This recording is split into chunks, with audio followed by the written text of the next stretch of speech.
All right, Travis, it seems like it's been forever since we saw you guys on the floor. Finally get to play a game. You go to Hinkle Fieldhouse, a tough place to play, and you come away with a pretty convincing win over Butler. I know you said going into the game that you were worried about your guys having that long of a layoff, losing kind of that edge. It seemed like they didn't lose it, and they were able to pick it right back up. Yeah, it felt great to be back out there, Chris. I mean, like you said, it felt like it's been 2 years since we played a game. So our guys are really excited.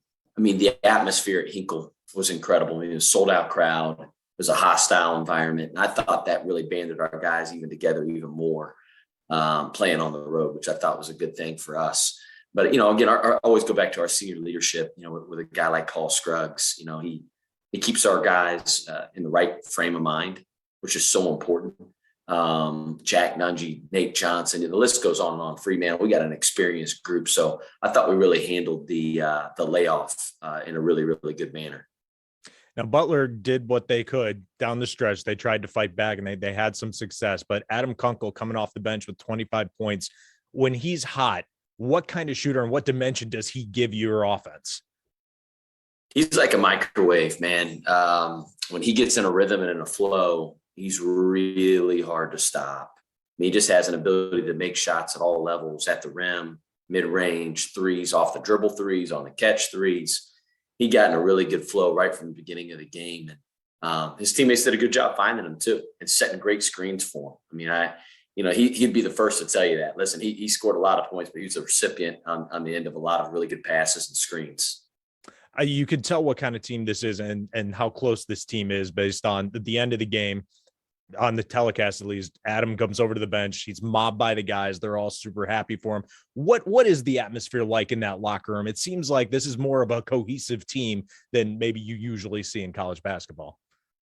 Yeah, it's hard. I think we're all, all human beings are selfish inherently a little bit, right? And you have to fight that, though. I always say it's like the poison. Everybody's going to tell you need more shots. You should be averaging more points. You should be getting more minutes. And, if all of our guys are just committed to winning, doing whatever it takes to win that game, like we're on a mission, we're going to play the hot hands. And listen, we've had different guys lead our team in scoring several different times. Same thing with our practice players of the week. Our Xavier Gold jersey has been won by multiple players on our team.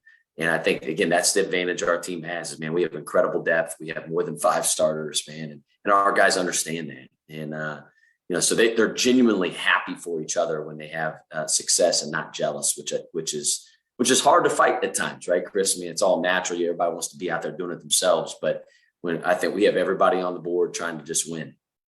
Now, you got a big game coming up this week, Villanova. Oddly enough, I had to look it up because I said, oh, you guys didn't play Villanova that long ago. It was the last game you played before this Butler game.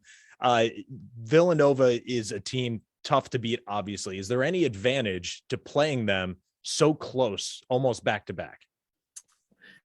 Yeah, I think it's good we have a lot of guys that never played Villanova, in the first time around. Jack Nungy, Nate Johnson, Adam Kunkel. We didn't play Villanova last year because both games got canceled due to COVID. And so, they're a unique team. They're a very well coached team by Jay Wright, and having a great understanding of who they are and what they do.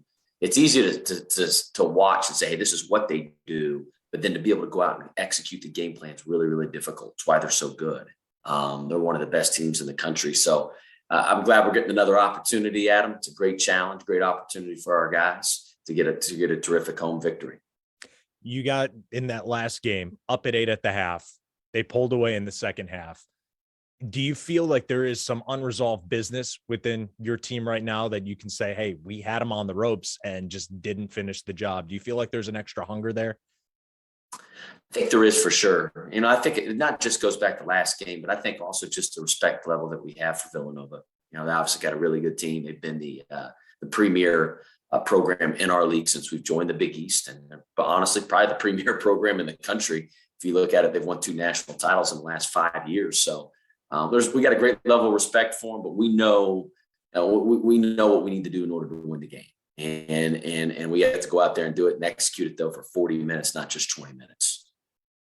You got such an experienced team. What do you expect, or what do you have to do to finally finish the job and pull out a victory next week? I think it comes in, you gotta be disciplined. It's a game of discipline against Villanova. You cannot turn the ball over. It's going to be a low possession game. They play slow, and they're going to try to really control that tempo. So you can't waste any possessions with bad shots and turnovers. And then on the other end, you have to be physical.